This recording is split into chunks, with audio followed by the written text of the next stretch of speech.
Hello everyone, very good evening. स्वागत है आप सभी का आपके अपने चैनल नॉलेज के पर। मैं हूं आपका दोस्त अमित भाई। जैसे ही 30 नवंबर को यूपीएससी पीएफओ 2025 का पेपर कंप्लीट हुआ है, जो कमेंट सेक्शन है या जो मैसेजेस सेक्शन है मेरा वो लगातार भर गया है कि सर न्यू रिक्रूटमेंट जो है वो कब आने वाला है।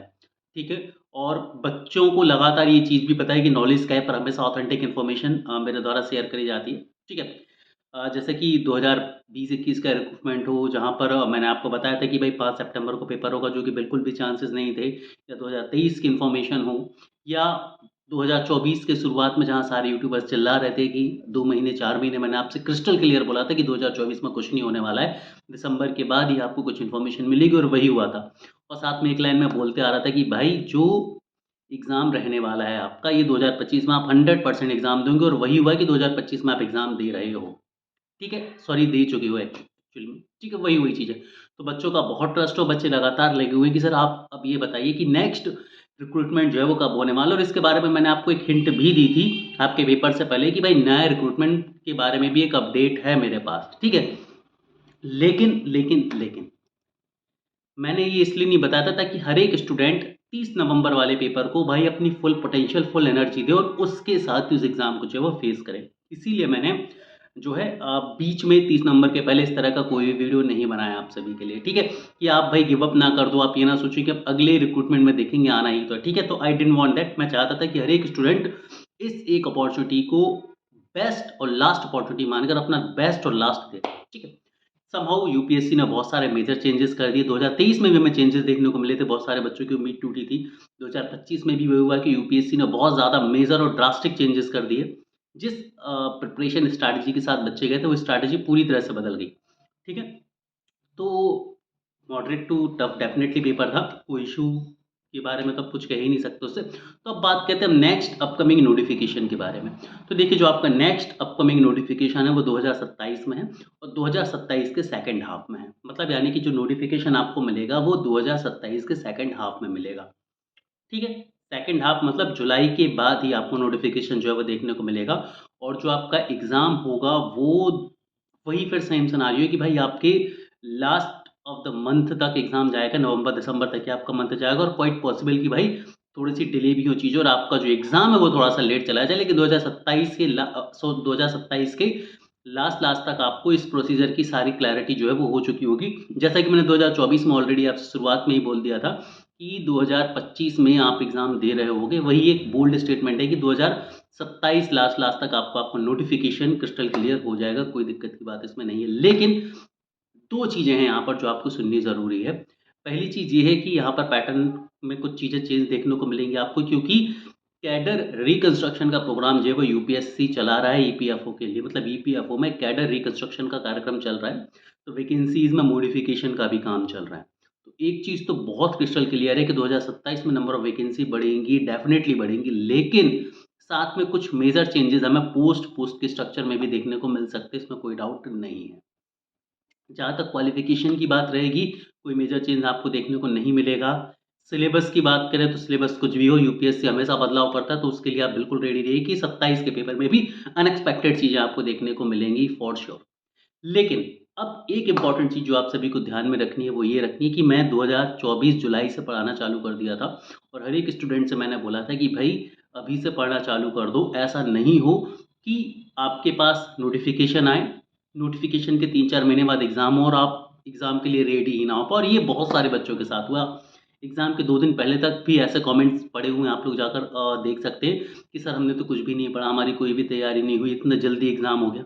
मतलब जिस एग्ज़ाम की लिए वेट आप 1 डेढ़ साल से कर रहे थे, उसके लिए पढ़ना आपने कब चालू किया? जब नोटिफ़िकेशन आया था। जबकि मैं चिल्ला-चिल्ला के थक गया था कि भाई पहले से पढ़ना चालू कर दो। नॉलेज का इकलौता ऐसा यूट्यूब चैनल था जिसने फ्री ऑफ कॉस्ट पूरा कोर्स कंप्लीट करा दिया था नोटिफ़िकेशन आने के पहले ही आप सभी बच्चों को, है ना? जहाँ पर बाकी सारे कोर्सेज़ आए थे नोटिफ़िकेशन के बाद, नॉलेज स्काई ने नोटिफ़िकेशन के पहले ही आपको मेजर सब्जेक्ट कंप्लीट करा दिए थे हमारी फ्री यूट्यूब वीडियो लिस्ट के माध्यम से, ठीक है?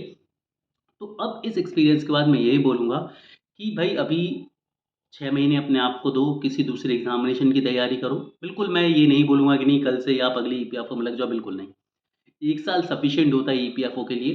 तो मैं आप सभी बच्चों से बोलूँगा कि भाई जुलाई 2026 तक तो आप दूसरे एग्ज़ाम की तैयारी करो। लेकिन जुलाई 2026 के बाद से आप अपने थोड़े-थोड़े इनपुट जो हैं, वो ईपीएफओ के लिए देना चालू कर देना। जुलाई 2026 तक जो भी अपकमिंग एग्ज़ाम आपके पास आने वाले हैं, चाहे वो आप जिस भी स्टेट से आते हो उस स्टेट का पीसीएस हो या सीजीएल हो या और आपके रेलेवेंट जो एग्ज़ामिनेशंस हो, जो आप दे सकते हैं अपनी एज, एजुकेशनल क्वालिफ़िकेशन को फुलफ़िल करते हुए, उनको दें आप, ठीक है? और 2027 के लिए अब जुलाई 2026 से जो अपनी प्रिपरेशन को शुरू कर देंगे। क्यों? क्योंकि अब आपको समझ आ जाना चाहिए कि अंबर सर क्यों बार-बार आपसे 2024 से ही बोल रहे थे कि भाई लगातार पढ़ना पड़ेगा।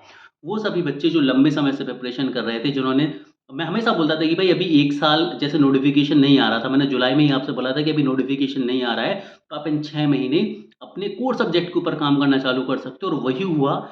इस बार पेपर में कोर सब्जेक्ट का अच्छा खासा तगड़ा हमें वेटेज देखने को मिला और बच्चों ने चूँकि 3 महीने पहले ही प्रिपरेशन स्टार्ट करी थी, तो फ़ोकस स्पेशल सब्जेक्ट पर ज़्यादा चला गया और यही सबसे बड़ा फंबल जो है वो बच्चों के साथ हुआ। तो अब ऐसी कोई भी स्थिति ना बन पाए, इसीलिए आप सभी बच्चों को फ़ोकस करना है जुलाई से ही, ठीक है? अब देखो industrial relation, labour law, social security, accounting, auditing और इंश्योरेंस की आपको समस्या नहीं है।